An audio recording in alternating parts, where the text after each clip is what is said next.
Welcome to the InforMaven AI Update, a podcast for higher education administrators to discuss the practical use of AI and intelligent agents. I'm JD Mosley-Matchett, the founder and CEO of InforMaven, and this month our guest is Dr. Ruth Slotnick, the Director of Assessment at Bridgewater State University. To hear the entire interview, please visit informaven.ai. What should institutions consider when determining their readiness for AI in assessment? Can you offer some key factors that higher education institutions should consider when determining their readiness for AI in assessment, and how can they move forward strategically?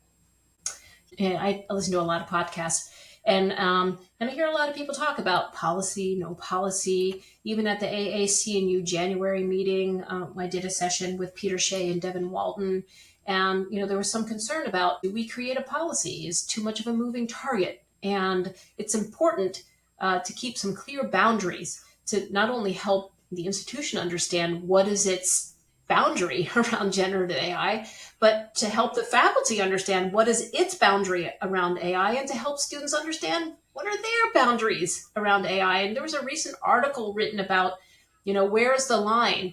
This is literally the title of the paper. Where is the line? It's a blurred line. It's an absurd line. Right? So, we got to have some lines. So generative AI isn't just being ready for the technology. It's about culture. It's about mission. It's about governance structure. It's about strategic alignment to those things, like, the structure, the mission. And I think that many institutions assume that Gen AI readiness means having the right tools. These tools are really expensive.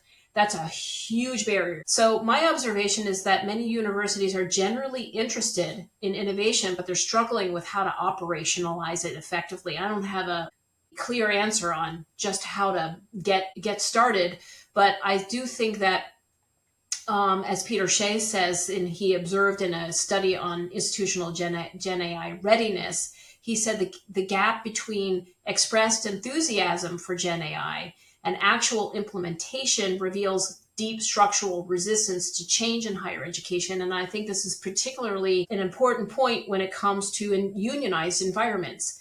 So, you may have some institutions that are doing complete adoption, but they may not be inside of a union environment, right? This goes back to cultural. Once again, like, what is the culture of your institution? What is the culture of the state?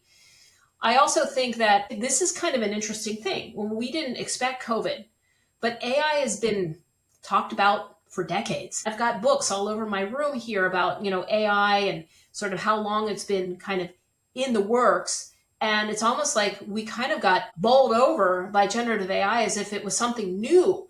And I just wonder, were our heads in the sand? Why didn't we know about it? Why weren't we tuned into it? But here it is. And now we have to think about how this dynamic is manifesting in our field, and we have to grapple with it. It has strengths and it has weaknesses. So it's both this large language model outputting is both unreliable and dangerous, but it also is useful.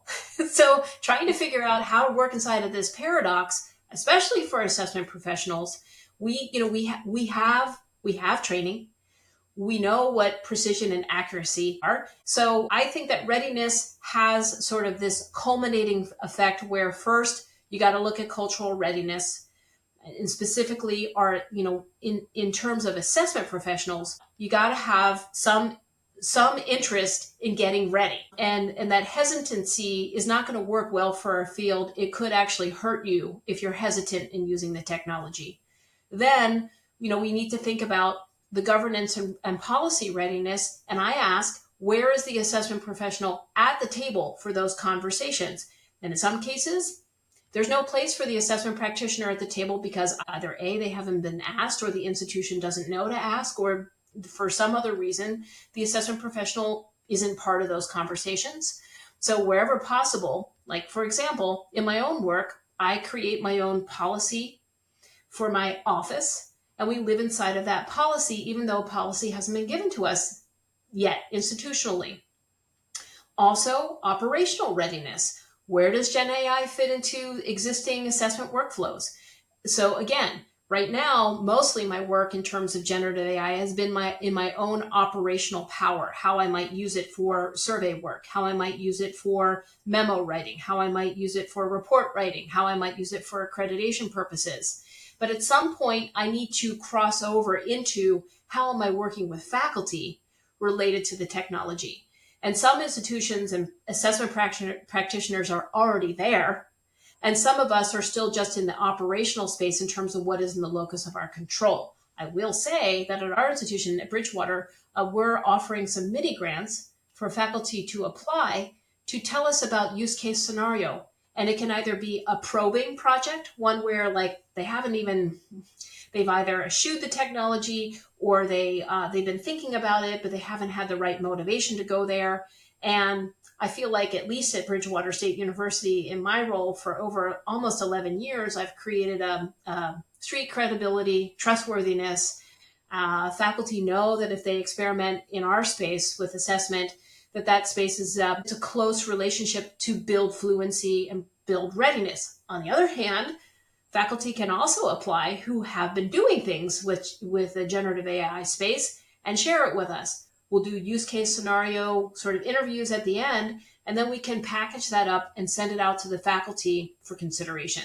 I don't know necessarily how it will be received, but it's my first try in trying to get something out there to move our campus forward in terms of readiness in the assessment space. There's a whole nother entity that's looking at readiness in the teaching space. That's never been where I've been centered at my institution. I don't do the teaching relationship per se. That's the Office of Teaching and Learning. I don't do the technology per se. That's the Office of Technology and Training Center. I do the assessment piece. I work inside of my intersection, and that's where I see us going slowly, but we're getting there. So in terms of readiness, you gotta look at the culture, you gotta look at your mission, you gotta look at governance structures, you gotta look at strategic plans, but you have to keep in mind those coming in, meaning the students, and those going out in terms of workforce readiness. Well said. Thank you so much. And I applaud your efforts because someone has to move the needle forward. And too many people seem to be just deer in the headlights, frozen in place. So, bravo.